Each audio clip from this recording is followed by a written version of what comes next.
And can I please get a thumbs up from everybody that it's okay to record this? We do keep it on the dashboard, and that way it protects anybody's questions and things like that. So with that being said, I am really, really excited to have this webinar today, which, you know, in celebration of Stroke Awareness Month.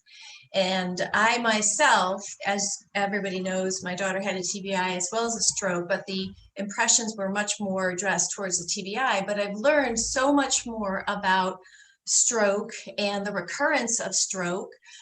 We also did submit a grant, fingers crossed that we get it, to actually address stroke recurrence rates and preventive techniques using the dashboard. And it actually is centered in China, but we will also use the same strategies here in the US. So as I started learning more and more, I felt compelled that we need to bring this forward because our dashboard is also adopting all the other brain injuries that exist. So we're not only staying focused in traumatic brain injuries, we're expanding. And the more people tell us what makes better sense or they need specific to their injuries, we can build those platforms out, and stroke is our next one. So I was very fortunate to be introduced to Flannery through a mutual colleague in Oregon, and she then told me about her Stroke Onward. And what struck me, which always strikes me, and with everybody that I speak with strokes, is that it just hit them out of the blue. You know, no warning signs. And Flannery advised me and taught me how the number of young people experiencing strokes is really on the rise. And so, again, it's a very misunderstood or not well understood symptom or syndrome, I should say. And I thought it was important for us to bring this forward. So with no further ado, I have Flannery. She is the executive director of Stroke Onward. And Deborah, she is the former Stanford professor who actually went through a lot of rehab. Her story is unbelievable. It's compelling and, you know, will be a tearjerker for sure. But she didn't let it stop her. And it's important to see how she was able to use her grit and the perseverance and her support system around to help. And she put it all in a book as well. So, and I'm going to put the link of the book at the end, and all this will be available for a replay. But I'm going to let Flannery take over. She has a slideshow to go along with the presentation, and pop your questions in the chat box for me. Thank you so much. Give me just a moment. Let me get our slides up on the screen and then we will get started.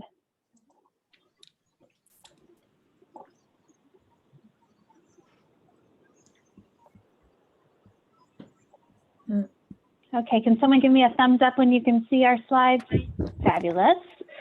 Well, Deborah and I are so pleased to be invited to join you all. Like Len said, we got to meet Len through a mutual colleague, and I think I'm so excited to learn more about the power of patients because, and particularly when we think about stroke and managing our secondary stroke prevention, because that is so important for the health of survivors.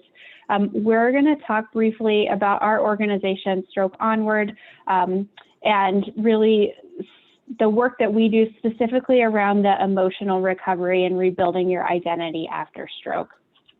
So my name is Flannery and I'm the executive director, and then I'll hand it over to Deborah Meyerson, who's our co-founder and co-chair of our organization. Thank you, Flannery. I really good to be with you. And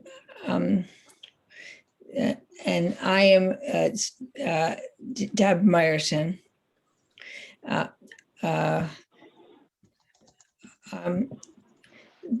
My name is Deborah Meyerson. In 2009, I began lectures at Stanford like this: confident, strong, and casual. I encourage students to explore topics like gender, race, diversity, and identity. My name is Deborah Meyerson. In 2010, no, 2009 and 11, these words came out weak and difficult to understand. But these words are huge achievement. My stroke robbed me of all speech. My name is Deborah Meyerson. Singing still helps me unlock my words. Who is Deborah Meyerson now? I'm alive. For this, I'm grateful and lucky. Many things have changed. My right hand doesn't work. I walk with a limp. My speech is really difficult.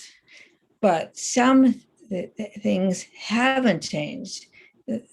I cherish the same values, love my family, work the same determination.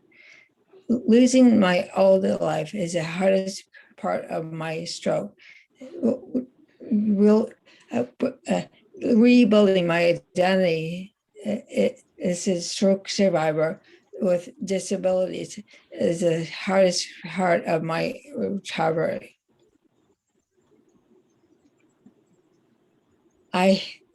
My stroke took so much of me, independence, control, my career, and so much more. For me, I was the same person, but so I had to get my capabilities back. I decided to write the book. This is what academics too. But it took me for 5 years, and I learned to accept help, really a lot of help. None of us are told that emotional journeys, rebuilding my identity is really important to the recovery. I realize I can still develop and share knowledge and help other people. Without Stanford, I could have meaning and purpose in my work.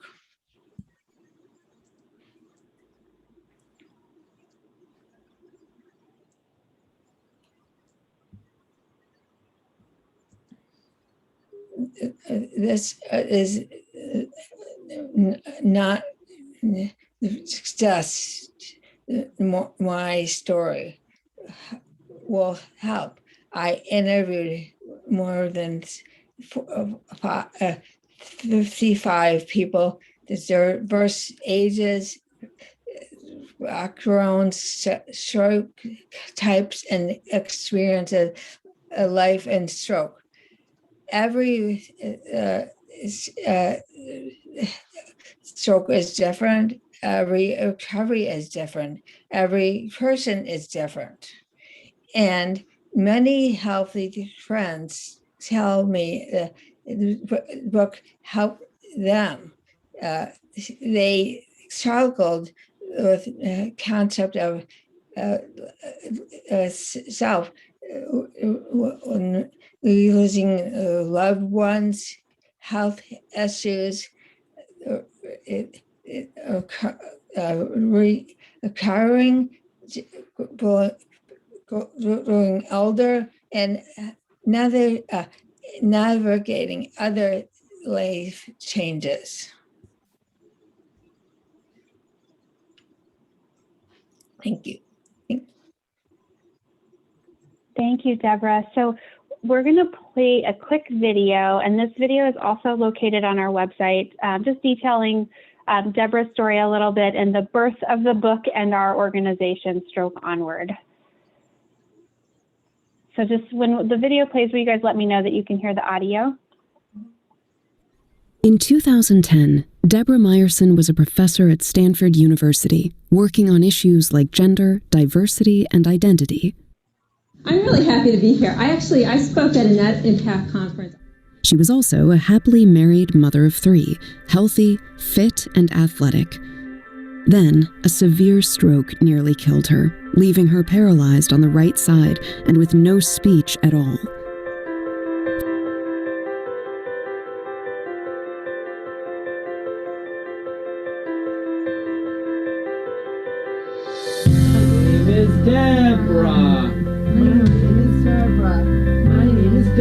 For 3 years, Deborah pursued every avenue for therapy possible. Despite great progress, she could not return to her job as a professor, mostly because of her ongoing speech challenges. That led Deborah to ask, who am I now?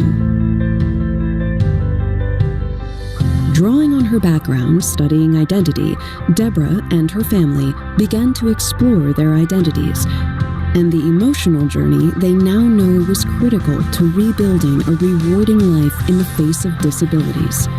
That was an integral part of the 5-year process to write Identity Theft, Rediscovering Ourselves After Stroke. More than a book about Deborah, Identity Theft is built on academic research and interviews with more than 50 survivors, family care partners, and professional caregivers. While writing the book, Deborah and her husband, Steve Zuckerman, heard time and again that survivors and their families get little help navigating their emotional journeys. So they have created a nonprofit called Stroke Onward to bring awareness, develop resources, and ultimately change caregiving systems to embrace the emotional journey as an integral part of the recovery process. Deb and Steve are adapting their life personally and professionally to continue enjoying what they love, and by building Stroke Onward, trying to make the stroke recovery system better for the millions who will, unfortunately, be forced onto that path in the years to come. Please join us to learn, collaborate, and create a better healthcare system together.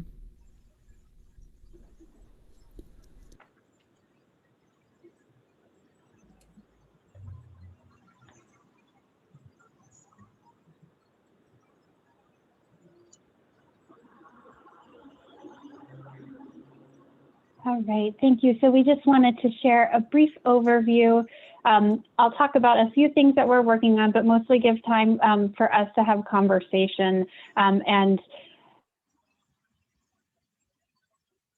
knowing, I myself am a stroke survivor as well. And so walking the path of recovery and recognizing that the recovery from stroke is so challenging. And so many times I was trying to walk the emotional journey myself. And that was kind of a self-directed healing process. And that made me recognize the need for tools and resources. And so when I became aware of Deborah and Steve and Stroke Onward, I was just really so pleased to see that someone else had recognized, saw that need as well. And Deborah wrote this incredible book to bring more support to those of us walking this path. And so with Stroke Onward, we have a few aims that we want to share that we're working on now, and recognizing we're a young organization. So we have big hopes and dreams. And as we talk to more and more survivors and healthcare providers, those dreams just keep growing and growing. So what we're really trying to do is build awareness and build partnerships to help change the healthcare system. So when we talk about building awareness, we're talking about the importance of the emotional journey and recovery. And one really great connection that Deborah and Steve and the organization have made already is to develop a partnership with the American Stroke Association where we write an article for the Stroke Connection e-newsletter that comes out every other month. So our most recent article just came out last Friday, and was in the Stroke Connection e-newsletter, and is also located on the American Stroke Association's website. So I'll put a link to that in the chat as soon as I'm finished sharing my slides here. Another area where we're working is to develop and share resources. So most immediately, we are in the final process of putting together some materials to support the reading or the listening to identity theft. So you can either read Identity Theft as a book, or it is wonderfully narrated as an audiobook that's available. And what we've done is put together some resources so that as part of a support group or just a general book discussion group, you can read identity theft and have some questions to support conversation around the book and kind of deepening your experience with the book. And then we're really thinking about rebuilding identity as a section for stroke recovery guides. So for you, those of you that had a stroke, before they discharge you from the hospital, you get some education about stroke and what to do to care for yourself after stroke.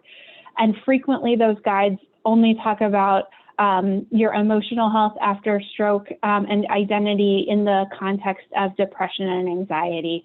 And we want to change that conversation. We really want to talk about how this is an emotional journey and how to rebuild your life and your identity in a meaningful way after your stroke, depending, because we all have different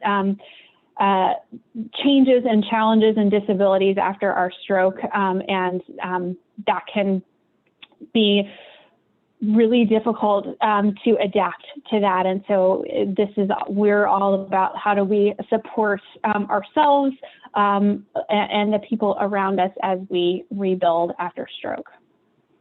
And finally, we want to influence the caregiving approach. And so we are working on some professional training curriculum with a variety of organizations to ensure that when our healthcare providers are in their initial training and their ongoing training, that this, when they talk about supporting stroke survivors, that we're talking about whole person recovery, focusing on all aspects that we need to recover to the greatest extent that we can after stroke. And with that, that's the end of our slides, and I'll stop sharing and would love to just have conversation with you all.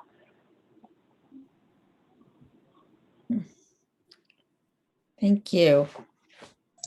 Thank you, Deborah and Flannery, so much. I want to kick off. And first, Caitlin sent a little message how your video was chilling. I agree. The first time I saw the video, it was, sent chills down my spine because I could relate to it. You get stripped of your identity. And I love the choice of your title, Identity Theft, because, a play on words as well. And so, I have, of course, a bunch of questions, but the first question that I wanted to direct to was Flannery, because Flannery shared with me, it came out of the blue. And, without me saying too much about her personal life, when she left the hospital, she felt as though, here's your bag of goods, you can walk a straight line, almost, see you later.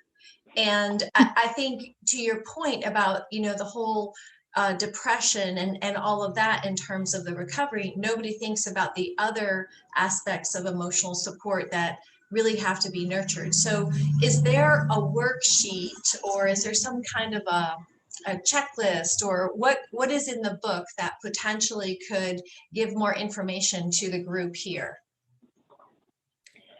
That's a great question.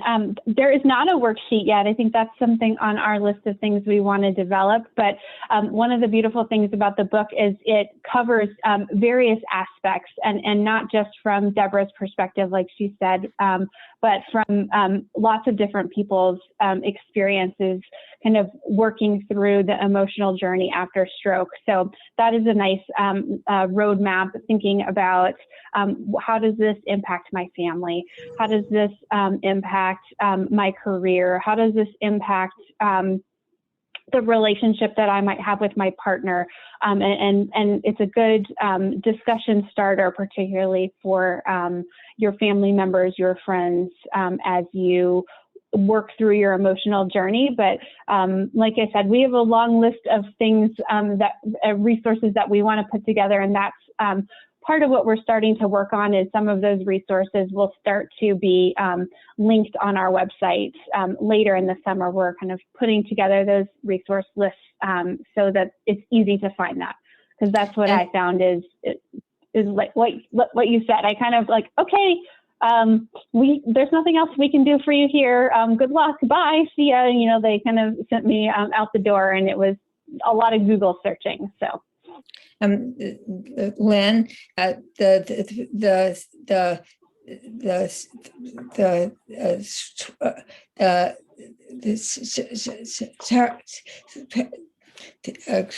chapter summaries is one page. This chapter summary. That's right. Okay. We are when we launch our book guides later this summer, they are going to be include chapter summaries. So it's a 1 or 2 page review of the chapter, and also some chapter highlights. So it's a little easier to read through that than necessarily reading a whole chapter of the book. So we are exploring different ways to kind of share that content to make it easier and more accessible to folks. Okay, so let me take it another step further. So I'll cite the example that I live with my daughter. It took 3 different kinds of therapists to get her into a space that and work with her emotionally, so that she could actually let go and accept and move forward and start to make progress. And it always is a daily checklist of these are the things that I need to do. But it was very, very difficult to find that person. So I always try to make sure that I stay in connection with those kinds of people. So when your website is up or in your book, are there certain things people should look for in therapists that seem to help with this emotional recovery? For example, I found somebody who was well-versed in PTSD therapy and cognitive behavior therapy, and it made a world of difference for Natalie. That's a great question. Oh, go ahead, Deb. The aphasia, the aphasia, really a lot of the good the therapist is an aphasia specialist. Okay, so an aphasia specialist. Okay. What we're finding is, particularly if you have aphasia after your stroke, and Deb, is that about 30% of people that have a stroke have aphasia after their stroke? Yeah. So finding a therapist or a mental health specialist who also understands aphasia, the communication disorder after stroke, is really challenging. And so part of what we're exploring are different ways to support your emotional health after stroke. And so we've been working a lot in the speech language with speech language therapists, and they've been doing a lot of work outside of us kind of joining in the conversation, of recognizing that they have a role in kind of supporting emotional health after stroke, since individuals with aphasia spend a lot of time in speech therapy as well. And so I think, go ahead. No, and it's really, I like, I am counselors. It's really difficult to find counselors. It is. And so part of what we're doing now is trying to relationship build. And so making some connections with some of the mental health organizations across the country to speak specifically to your question, Lynn. Okay, what are the right skill sets to support stroke survivors, and particularly stroke survivors with communication difficulties? And how do we, have a list of that, make that easily accessible and make sure that it also is affordable for patients. That's awesome. And support groups play a huge role, and we've done a lot of work in support groups. And if we've been doing some work with Virtual Connections, which is part of Lingraphica and Aphasia Recovery Connection. So if you have aphasia, this is a place for free daily sessions with other people that have aphasia, and I'll put the link in the chat box. We do host a session, Deborah and I, every other Thursday, talking about all of these topics: emotional health and rebuilding identity after stroke, and are looking for other ways to bring this information to light, recognizing that access to therapeutic resources may not be available for everyone. So what are different ways for us to support people in their journeys? Okay, that's wonderful. So we did a lot of work with some speech language pathologists as well. We created an entire panel on the dashboard, and I know you were checking it out and testing it. So what could you recommend? Because again, we want to build out a stroke specific track. What could you recommend in terms to the audience today about how could you incorporate this journey about your emotional well-being using the tracker and helping us improve it? Do you have any kind of hints for the group today? I thought the tracker is really wonderful, just kind of especially thinking early on in your stroke recovery, and differentiating what are old stroke symptoms and new stroke symptoms. So when do you need to, when is this something that I need to get it checked out? And that's something you think about a lot, when you are in your recovery, is making sure that you're doing all the things you need to do to stay safe and prevent a second stroke from happening. And so using the tracker is a great way to keep on top of what are your signs, what are your symptoms, and what, differentiate, and having that conversation with your healthcare provider. This is the time where I need to this is for the list, for the next time I come visit you, versus this is the time where I need to call 911 and get this checked out. And that is really hard to sort through right after your stroke is kind of, I say this a lot, but learning how to live in this new body and with this, brain that works differently than it did before. Mm-hmm. Okay, good. So I'm happy to hear that it's helpful in that regard. And I guess, that's a big fear, right? And again, until I went and applied for the grant, I was not aware of the high rate of recurrence. Yeah. Mm-hmm. And I don't think anybody talks about that. I know that once you have a traumatic brain injury, because you are now so dysfunctional in a whole host of things, which also is equated to stroke, you have a much more exponentially higher risk of getting another brain injury. And stroke is right there with it. And so I was really, really taken aback. And so if there's something that we could do that perhaps as a triage for individuals, how do the reports make better sense to you? Again, we are wide open to build this out specific to everybody in this space. So the more info we get, the better to assist Lynn, with that. Do you mind if I just tag along to that? I actually have discovered in our support groups and throughout Georgia that the opposite is true. That when we leave the hospital, we're left with a phone book of Xerox papers that nobody looks at because, you're overwhelmed and they've handed you this phone book, and you open it up and the first 20 pages are shame on you for having a stroke. This is how you don't have one again. You should have eaten, and it's not that blunt, but it's like, here's nutrition tips. Here's how you should have exercised. Well, mine was caused by a genetic birth defect. So I found as soon as I opened it, and the first thing I see in my face is how not to have another stroke, I shut it, threw it away. I didn't even look at the rest.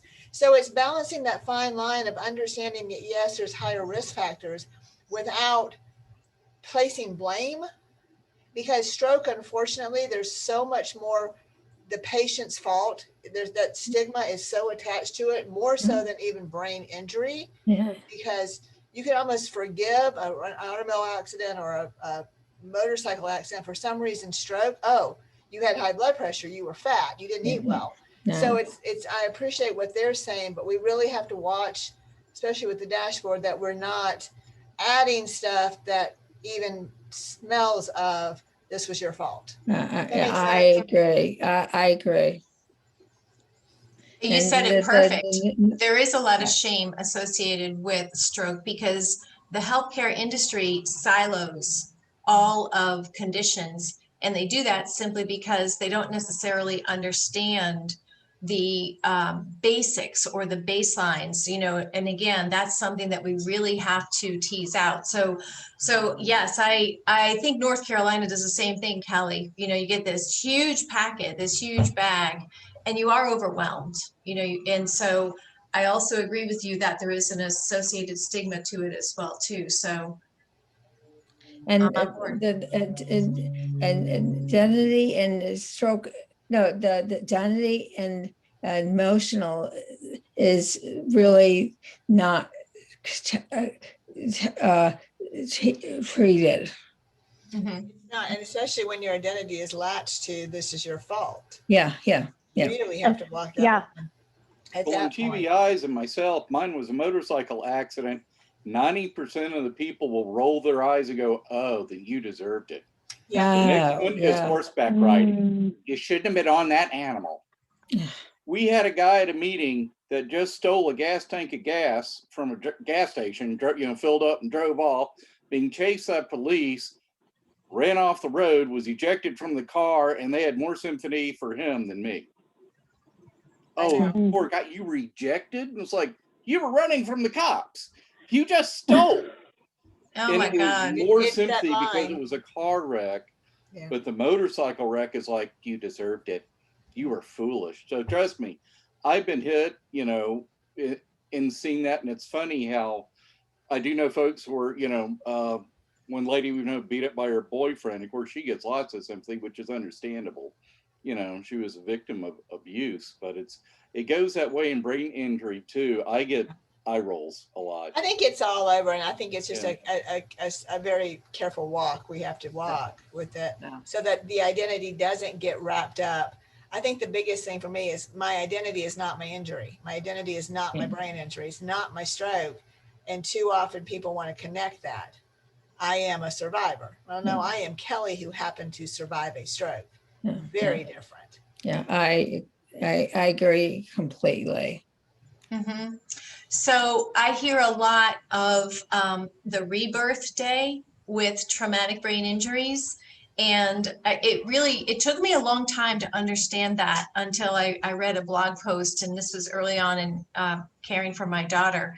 But I do think that identity theft is so much more logical. Like it really hits home, because to Waring's point, they misappropriated who should be, run after and taken care of, the guy who's ejected, because it was much more theatrical, right? I mean, similar to our social media. So again, it's all about raising awareness. And Kelly, we will be very careful about, none of those bucket isolations and things like that in terms of assigning blame. So I do try to be very careful with that. So, I would love for everybody to tell me what has to change. Take a picture, send me an email.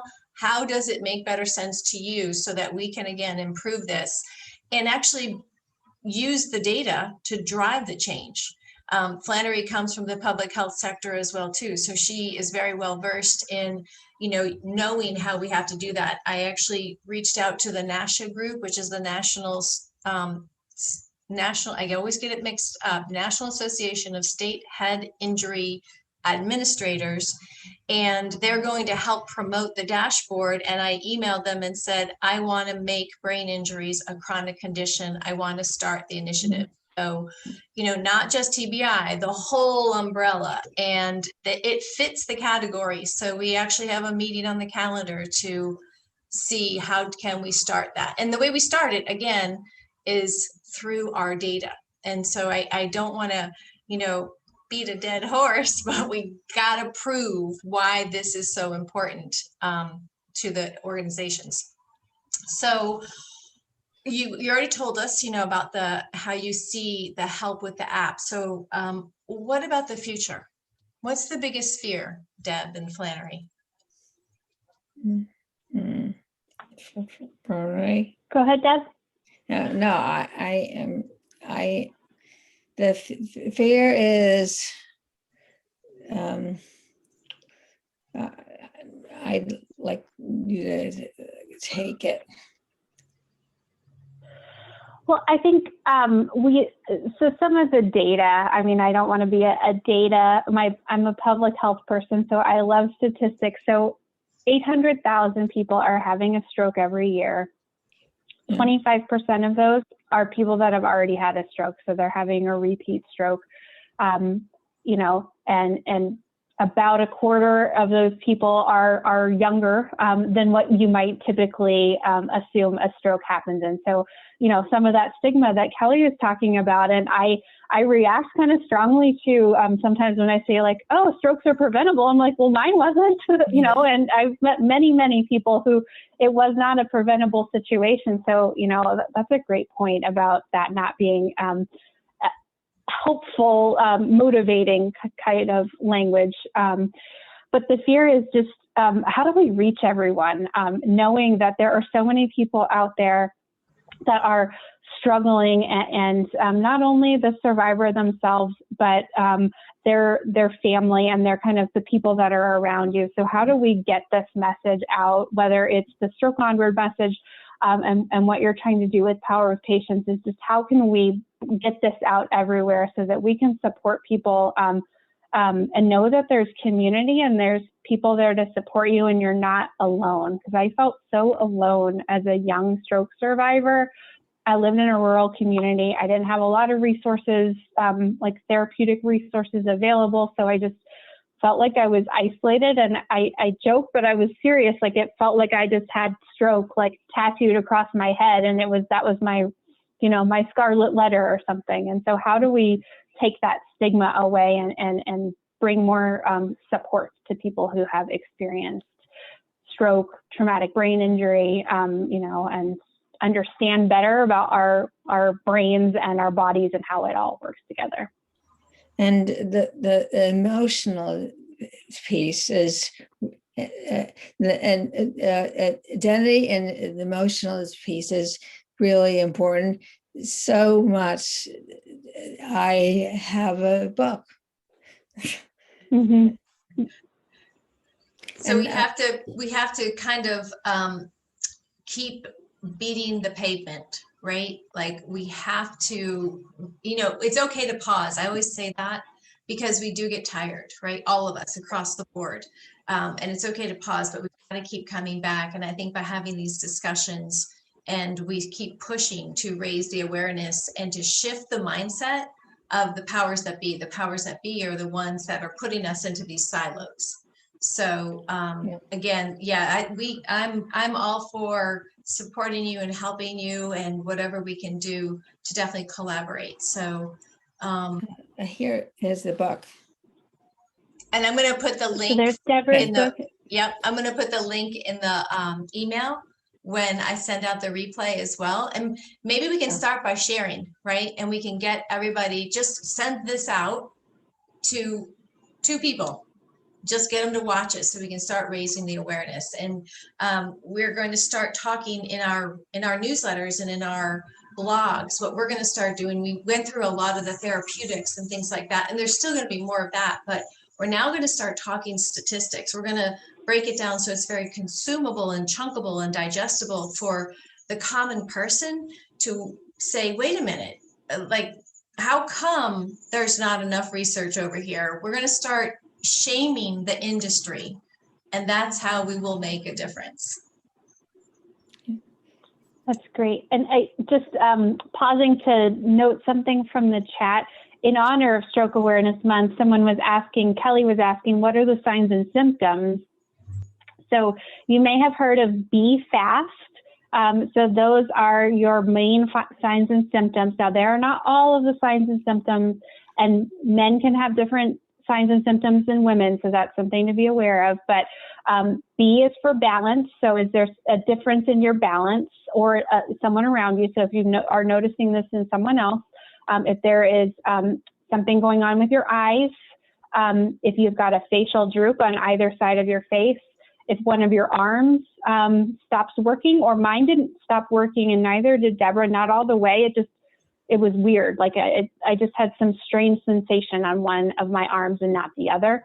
And speech, obviously. So if you're having slurring of speech or you're no longer able to speak, and the T is time to call 911.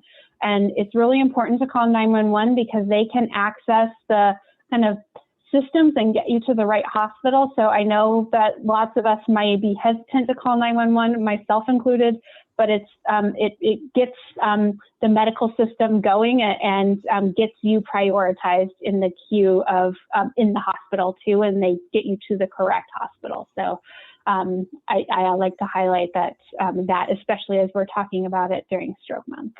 Yeah, yes, I agree. Mm-hmm. I'm gonna, let's see, is Chris still here? I don't see Chris. Chris put some list of things in there. There you are. You are still here, Chris. Yep, I am. So Chris comes from also the clinical trial research space as well. And Yeah. so he has his finger on the pulse, if you will, of what is up and coming, in particular in the CNS, central nervous system, which is where stroke falls in. So Chris, what do you hear on the corporate side, on the industry side about stroke, if anything? Yeah, there's a lot of stroke research going on. Nothing that I hear about lately. My sense is, with the TPA, tissue plasminogen activators, that, it's important that patients get to the hospital right away. They get given this big dose of clot dissolver type medicine. But other approaches, I've not heard of other things. And there's quite a bit of research in CNS and in stroke, any of the neurodegenerative diseases. Yeah. But I don't know I haven't read anything on what new avenues they're looking at. It's still dissolving the clot as quickly as possible. Yeah. The hemorrhagic stroke is really bad. The ischemic stroke is the plot. Mm-hmm. Yeah. June has a really good and question. Oh, go ahead. No, go ahead. I was just going to say, so in addition to the clot busting medication, there are they do some clot retrievals now too, but also really important, time is of the essence because in order to get these treatments, it's within the first couple of hours of you noticing your signs and symptoms, and that's why that T is in there. So otherwise, your treatment options are more limited after that. Yeah. And what's the clot retrieval? Is that like mechanical, like device threading into the catheter? And exactly. Okay. Yep. Gotcha. Mm-hmm. Okay. And I know all of these things because before I was at Stroke Onward, I was at the American Heart Association doing acute stroke quality improvement. Okay. Oh, wow, nice. So June asked a question about stroke and COVID, and there's a really good episode. I will find it and put it in the chat. And it was an expose from 60 Minutes, and it was down at Columbia University. And it was also focused on long haulers of COVID. But the leading researcher, she was doing post-mortem analysis of people's brains that did die from COVID. And there were tens, if not close to hundreds of mini strokes throughout people's brains that experienced COVID.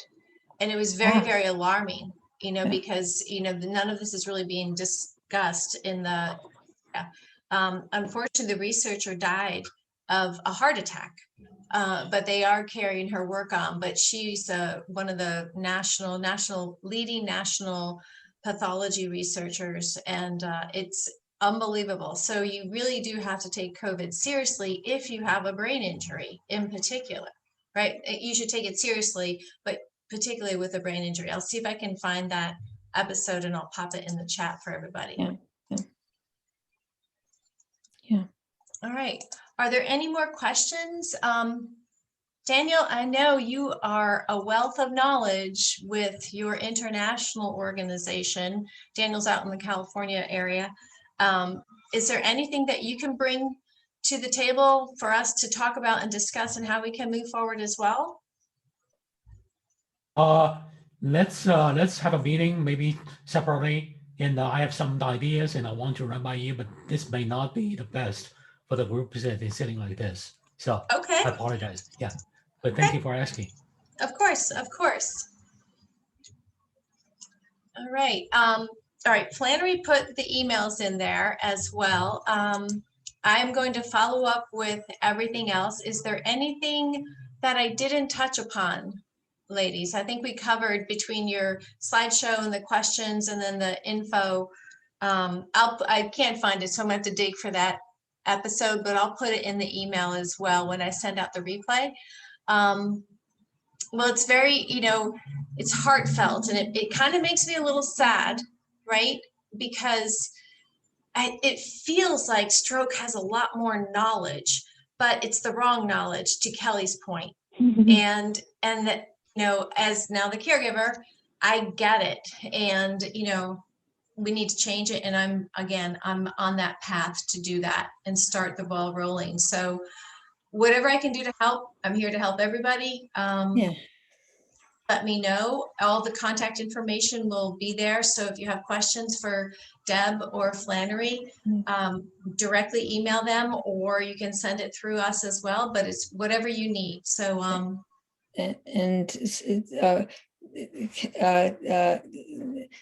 Miltemp.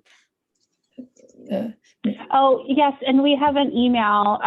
We have an e-newsletter. We send out not very many, just an email quarterly. So if you would like to get our email, just either send me a note or send me your email in the chat box, or let Lynn know, and we'd be happy to get you linked onto our e-newsletter. Yeah. Okay. Got it. You got it. All right.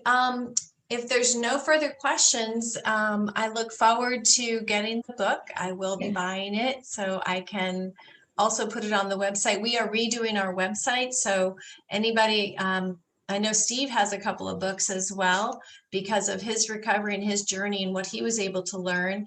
We do have another gentleman, Keith, and it's Strength After Stroke. It's a program. It's like a 15-step module. And so I think he just rolled it out. He's been working on it for a long time. And he's a young stroke survivor as well, too. And so I told him I would like to have him come on and show the 15, do a small little demonstration of the 15 modules that he has to help stroke survivors. So, and what is the organ? It's Strength After Stroke, I believe it's called. The Steve and I are the 1 week ago. I presented the organ.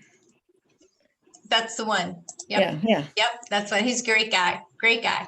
And yes, there is a replay. So I'm going to send that out as soon as Zoom gets done doing what it does. And I'll have the link and we'll have it posted. But again, we always do it on the dashboard because we like to keep it private. And I think that's it. Next month, we have yoga. I don't know if anyone is familiar with it. It certainly is very good for stroke survivors. Yoga, I will share this one snippet of research. the NIH commissioned a huge consortium of national researchers to study the monks' brains because they believed that the monks could change their brain waves, which was affecting their parasympathetic system. When the research was done, which was years later, what they discovered was that they changed their parasympathetic system, which is your autonomic system and your breathing and your pulse, through their breathing techniques, not through brain, mind over matter stuff. It's an incredible research study. Love Your Brain Yoga is a huge organization that was started after an Olympic bound snowboarder, the young man, Kevin Pierce. He was in the pipeline and he fell from 40 feet high straight on his head and ended his career and nearly almost died and things like that. His sister-in-law and brother really oversaw his rehabilitation, and it was a long road to recovery as well too, but he's doing phenomenal now. But pranayama breathing and yoga, and they have an incredible organization where they give people retreats and it's all free. So you can apply to go to the retreat. So they're an incredible organization. So they will be our guests next month. And I asked them to do some breathing techniques, kind of like we did the vision therapy and we did the music therapy. So we're going to do that as well. So I'm super excited to bring them forward. Yeah. Hey, you're welcome, Eric. All right. And with that, everybody, thank you for coming. I'm looking forward to any comments. Please, that's the only way I can make it better. Send us the comments on the dashboard and we're going to keep plugging along for you. I am committed. Yeah. Thank you. Thank you, everybody. Bye. Bye. Bye.